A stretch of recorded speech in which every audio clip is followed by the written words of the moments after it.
Chapter 8. 6 feet under, 3 towns over.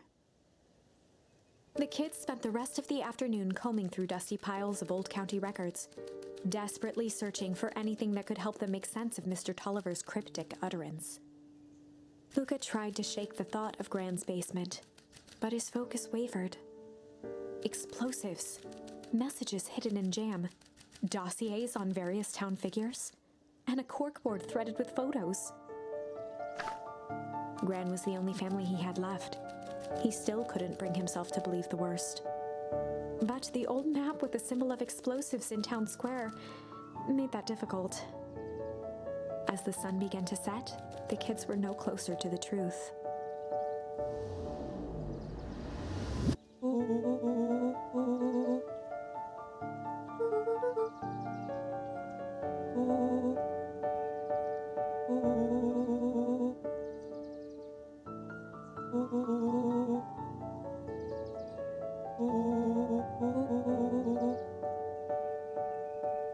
Rollo shut his book with an assertive nod.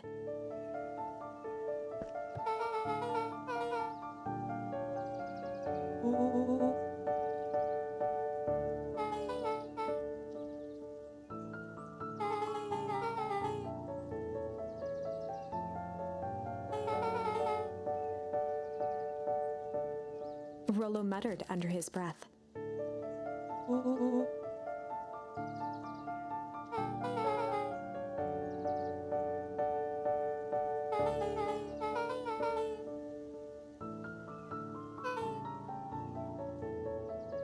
Beck slammed her finger down on the open page before glancing down to read.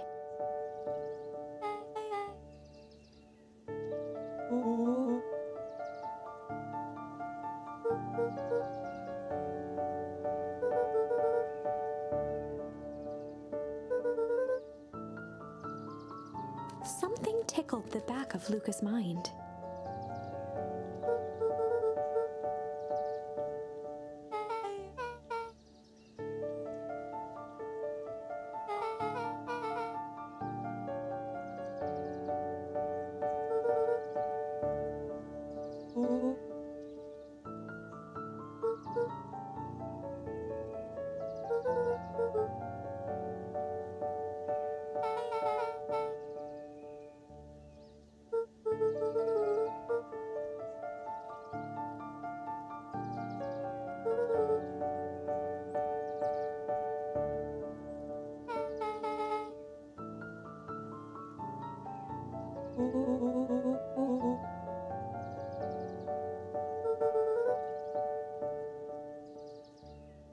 The question hung in the air.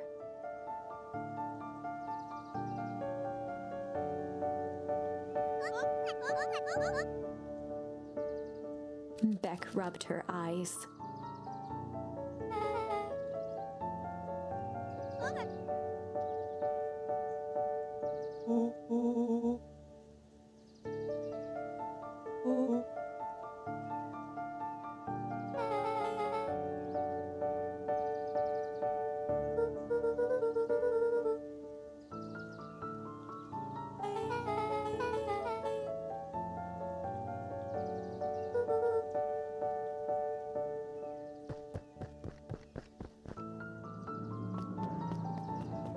Luca's heart was pounding as he approached the house.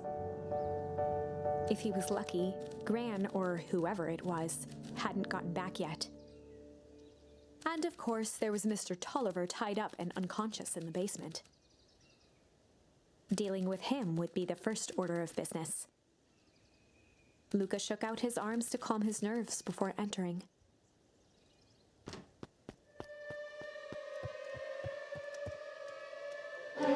He held perfectly still, tempering his breath, and listened closely. She was asleep. His only hope was that she hadn't found Mr. Tolliver before dozing off.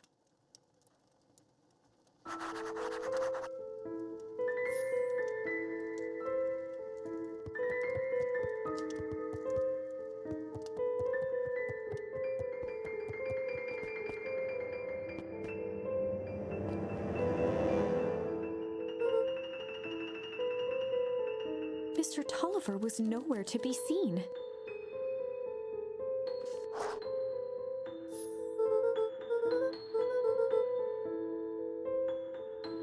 Or maybe Gran knew everything.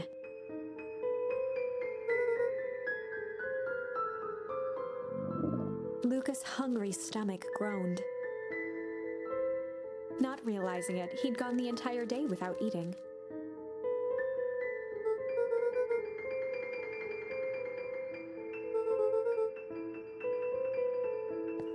Luca rushed over to the pile of jam jars, unscrewed one, and shoveled a handful into his mouth.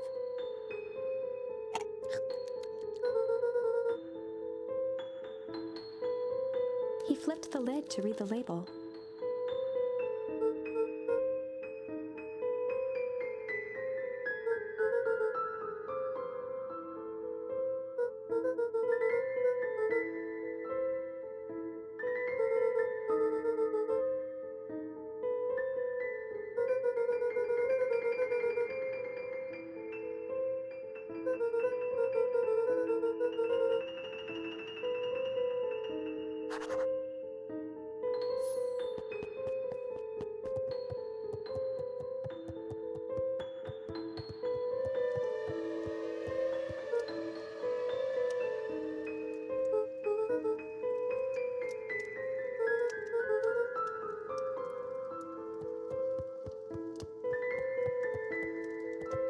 As Luca climbed the final stair, the emotion of the day dragged heavily on him.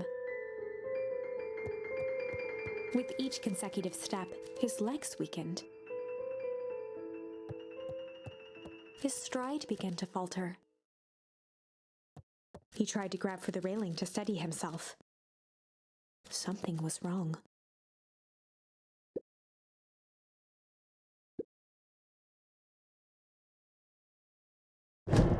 Luca groaned and tried to move. His limbs might as well have been bolted to the ground. Through numb lips, he mumbled just before falling asleep.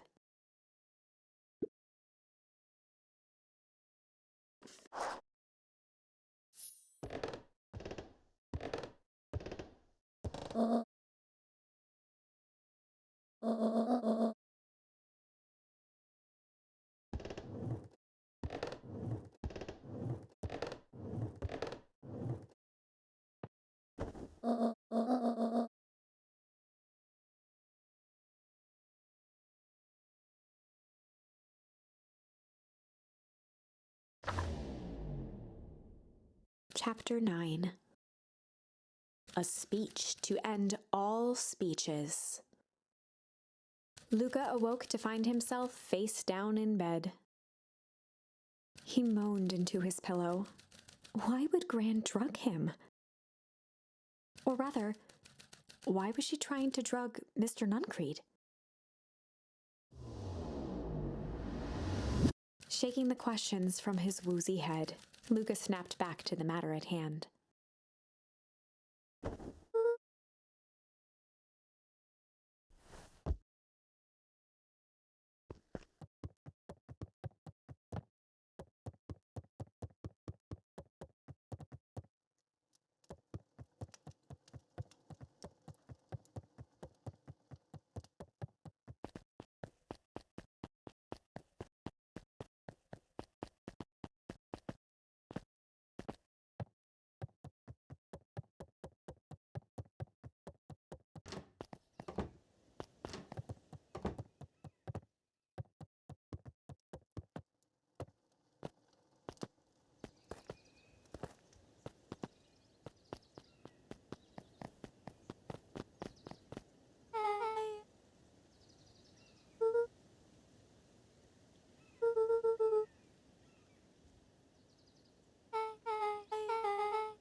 Augustus Valentine nervously wiped his brow.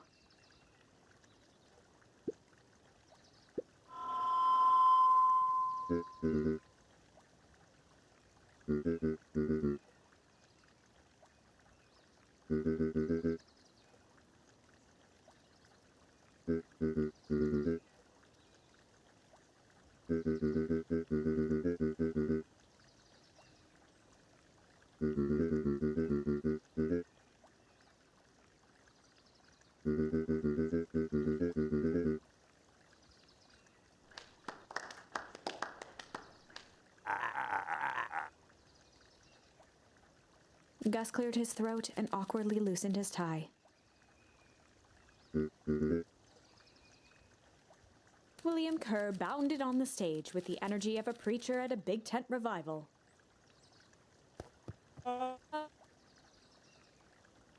He gave Gus a hearty slap on the back and motioned him off the stage.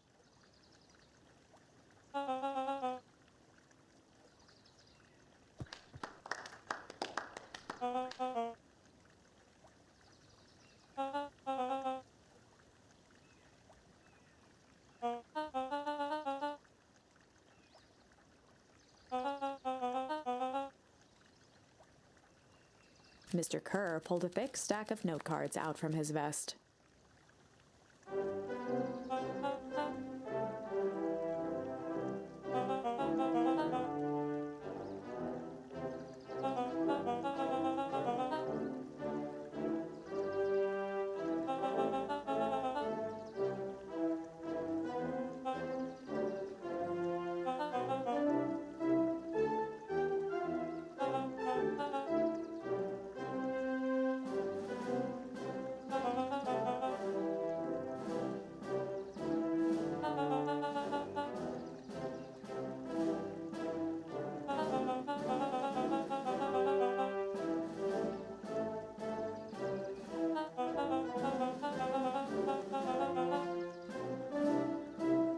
Mr. Kerr took a moment to survey the crowd.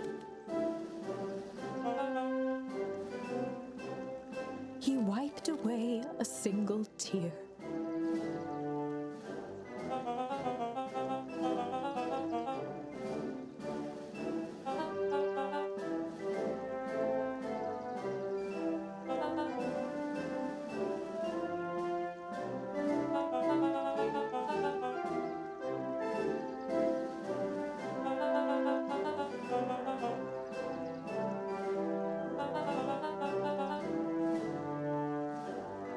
He thumped the podium to emphasize each word.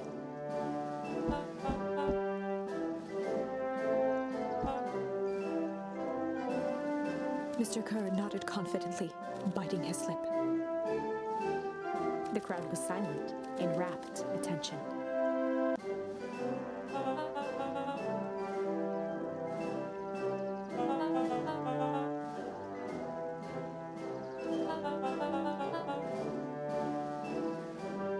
Mr. Kerr methodically made eye contact with each section of the crowd.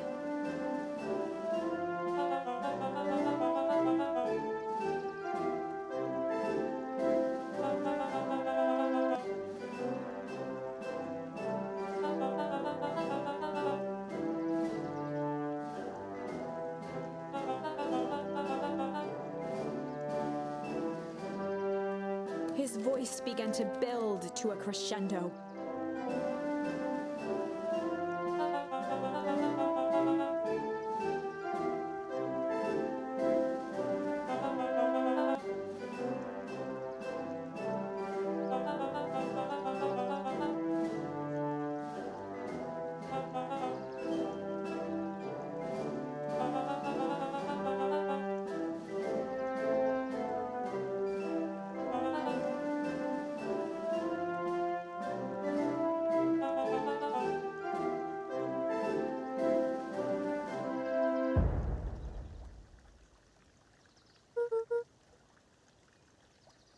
The crowd began to look around nervously.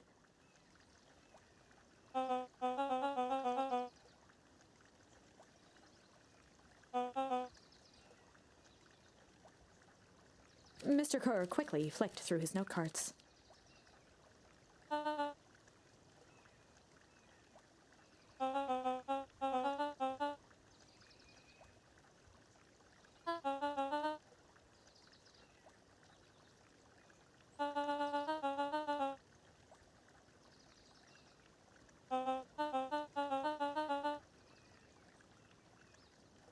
he raised his hands up to the heavens.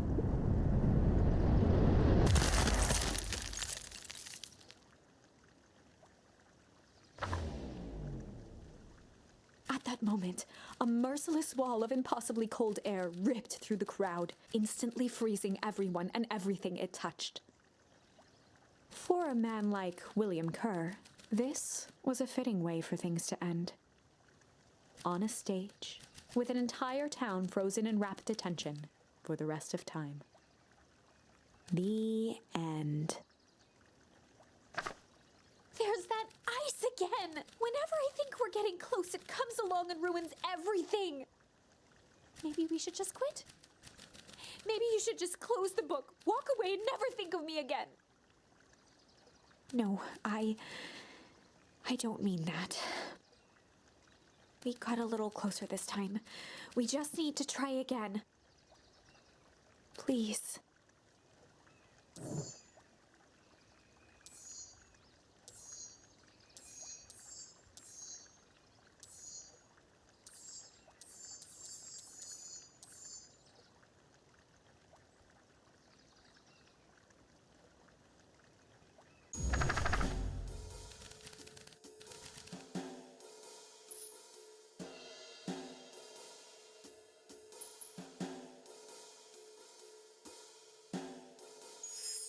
They'd run the classic good cop, sly cop interrogation. Luca and Rollo ducked behind a barrel, leaving Beck to her task. With a few crisp snaps, she roused Mr. Tolliver.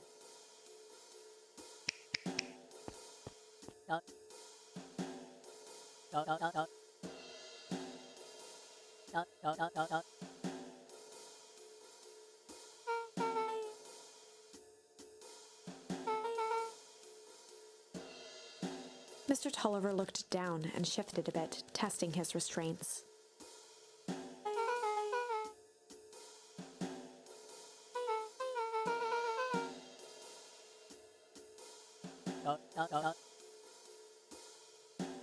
Beck caught herself before letting the surprise manifest on her face. She'd already gotten him to reveal his relation to Gran. This was going to be easy.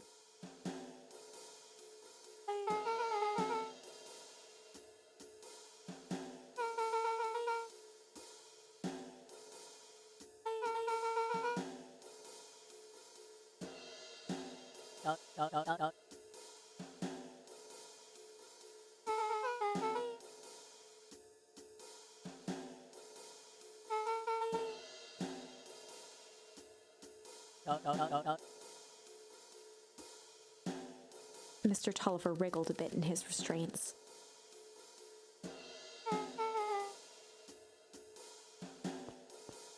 Beck quickly removed the ropes.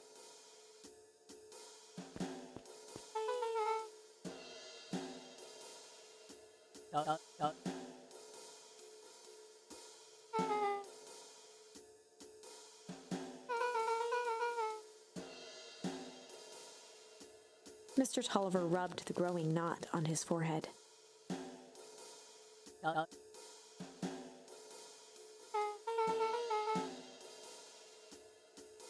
Beck twirled her hand, as if to prompt Mr. Tolliver to finish her thought.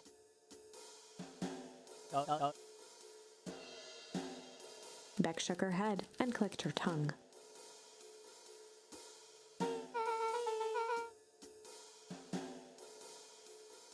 Mr. Tolliver let out an amused huff in agreement.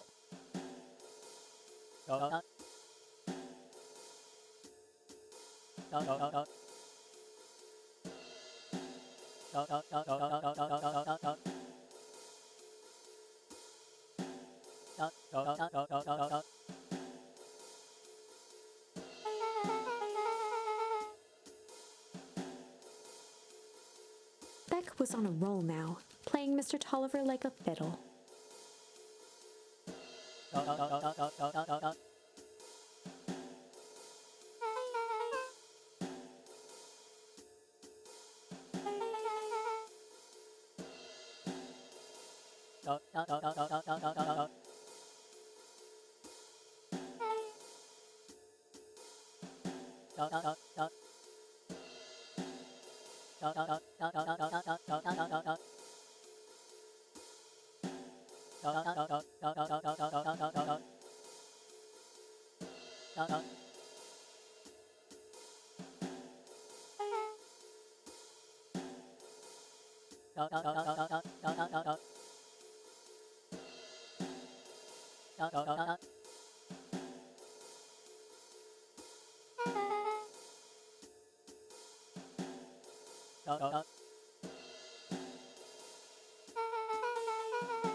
Heading for the stairs, Mr. Tolliver hesitated and turned to Beck with a puzzled look. She grinned and gave him a peppy wave. With a shrug, he continued up the stairs, whistling a jaunty tune.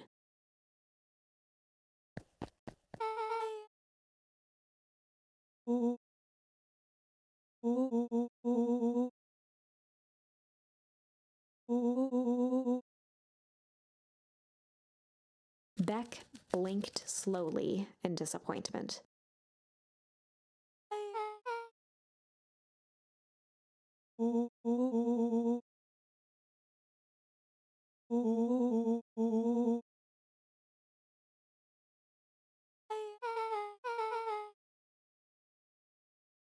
She turned to the table and began tearing small scraps of paper.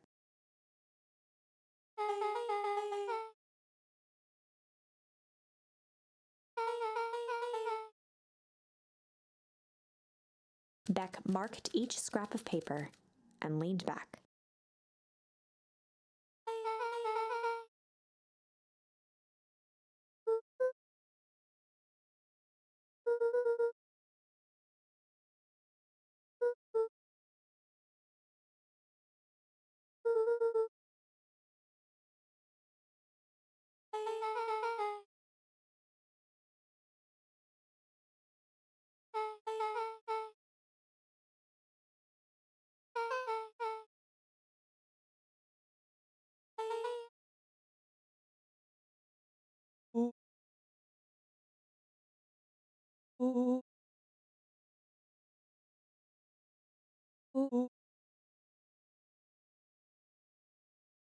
Luca and Beck looked at Rollo with amazement.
Luca wrapped a twig of thumbfish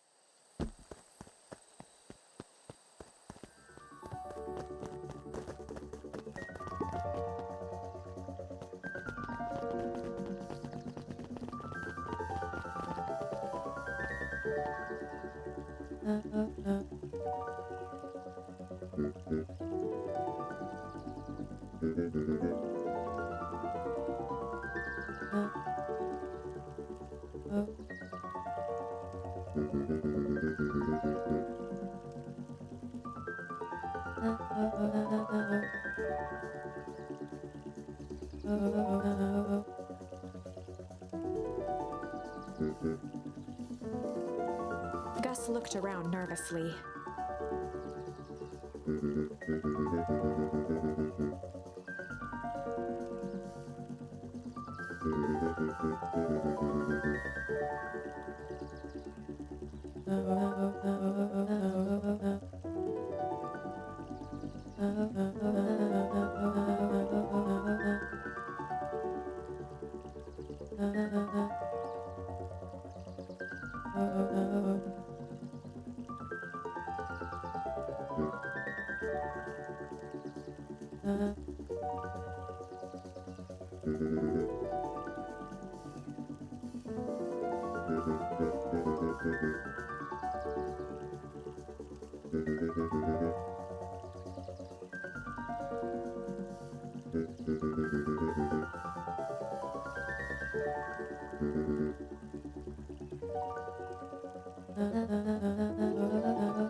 Eris's cry hung in the air.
Solomon stood proudly at the entrance to the drugstore, holding a brown bag overflowing with black licorice.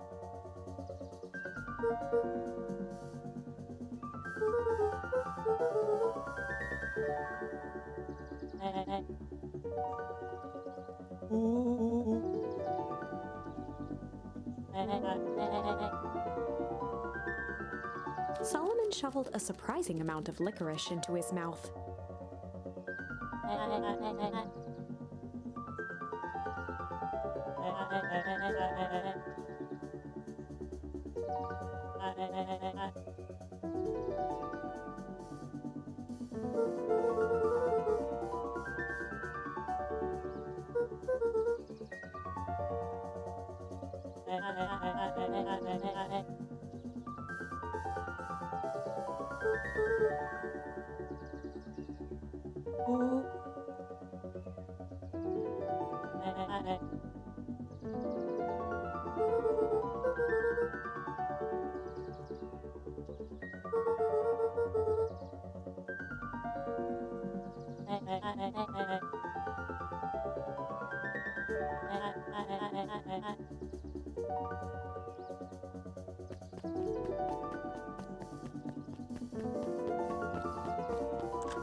Beck cupped her hands on the glass to peek inside.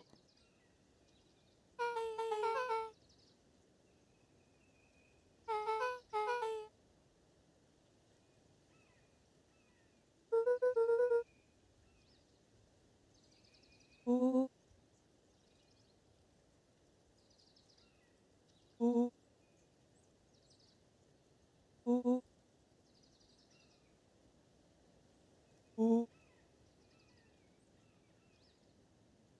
flung open the door, and they all squeezed in.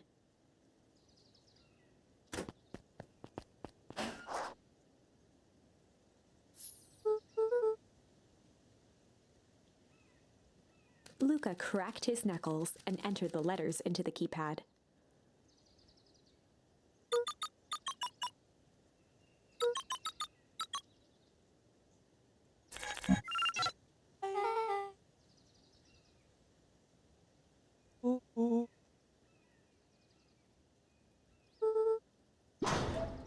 The inside of the phone booth dropped loose from its shell. Without even the space to panic, they closed their eyes, held their breath, and accepted their fate. Suddenly, the chaotic descent slowed to an effortless landing. It was unclear where they ended up, but at least it was solid ground.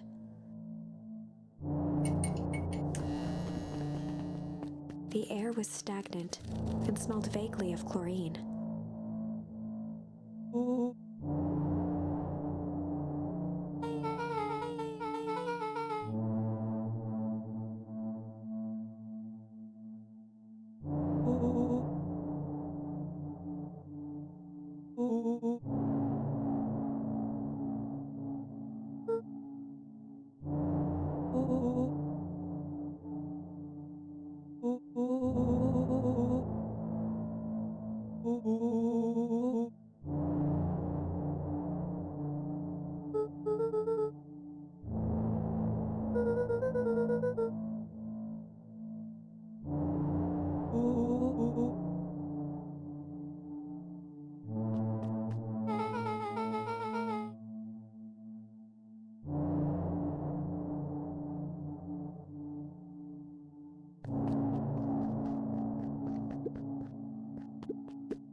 Rollo's hands hovered over the field of blinking buttons.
Joseph waited for a moment in silence.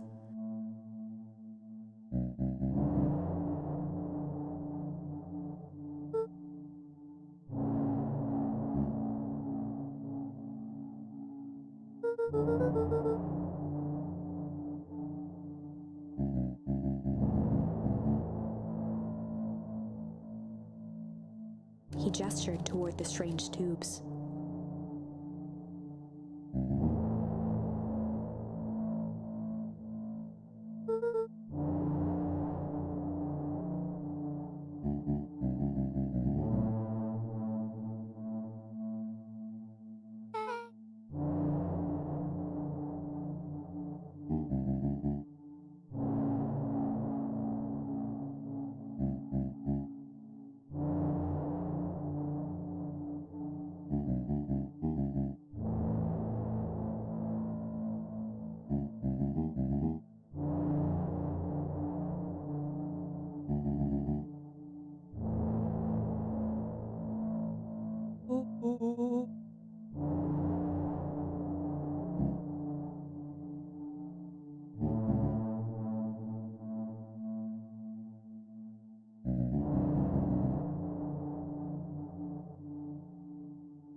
Nuncreed let out a growl of a sigh.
He shook his head wistfully.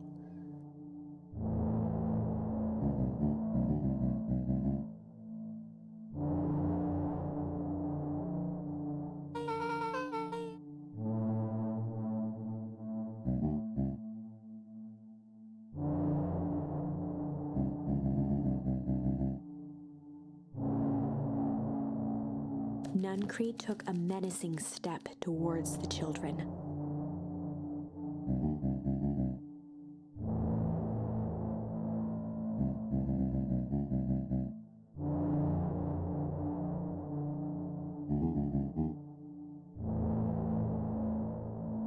Luca began to laugh.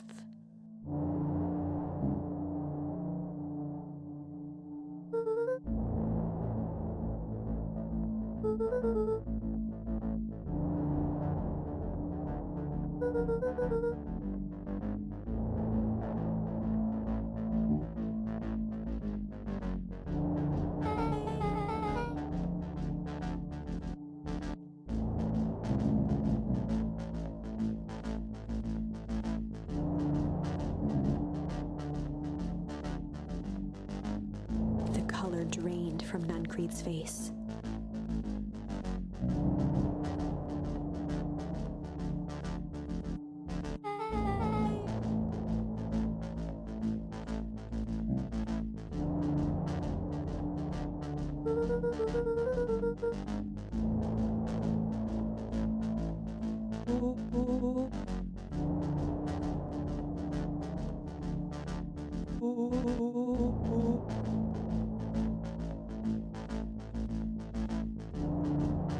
Nuncreed grabbed Luca by the shoulders.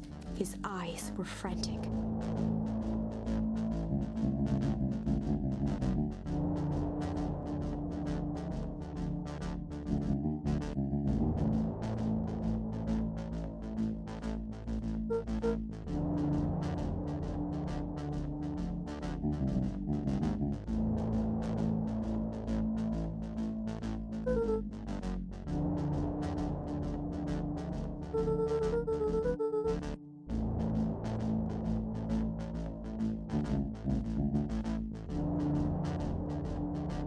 A jolt of realization struck Mr. Nuncreed.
Chapter 8.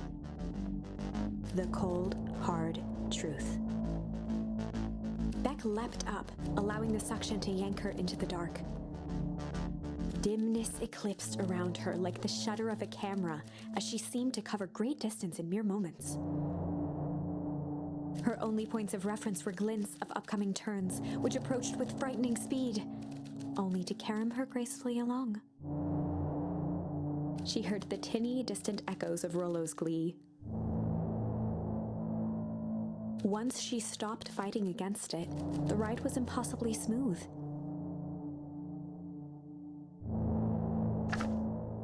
Then, all of a sudden, as if minutes had passed in an instant, light blazed into view.